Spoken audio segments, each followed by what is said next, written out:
Time pass کرنا ہو تو game کھیل لیا کرو۔ کسی کی بیٹیاں کھلونا نہیں ہوتی۔ جب میں نے فیس بک جوائن کی تو میں نے سب سے پہلے بہت تمیز سے بات کرنی شروع کی۔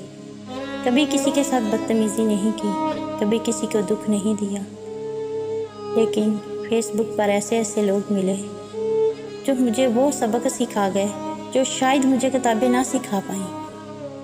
جہاں لوگ کسی سے کوئی تعلق رکھتے ہیں تو بس اس کے پیچھے کوئی نہ کوئی وجہ ضرور ہوتی ہے۔ لوگ پہلے رشتے بناتے ہیں، پھر کچھ ہی وقت بعد آپ کو نہ جانے کیا کچھ سمجھ کر اور بہت کچھ سنا کر بلاک کر جاتے ہیں۔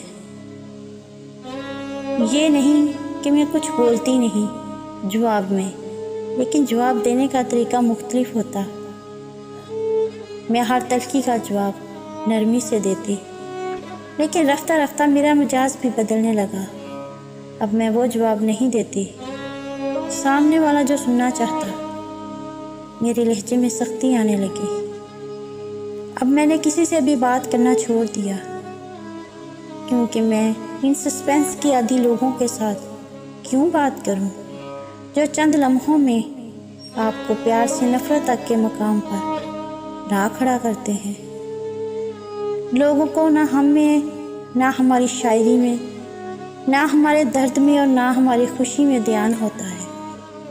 انہیں تو بس اپنی بھوک مٹانی ہوتی ہے، اپنے تجسس کی بھوک۔ وہ بہت ہی کم وقت میں ہماری زندگی کی کہانی پڑھ کر، سن کر دوسری جگہ جانا چاہتے ہیں۔ میں پہلے ایسے لوگوں کے ساتھ بہت ادب سے اور بہت سچے دل سے بات چیت کرتی، کیونکہ میں سمجھتی تھی کہ لوگ ہمیں سمجھتے ہیں۔ میرا لکھا ہوا ایک لفظ لوگوں کا دل پر اثر کرتا ہے، لیکن پھر آہستہ آہستہ انہوں نے سمجھا دیا کہ لوگ محض آپ کے ساتھ اپنا وہ وقت گزارتے ہیں جو ان کی نظر میں فارغ ہوتا ہے، مطلب جسٹ ٹائم پاس۔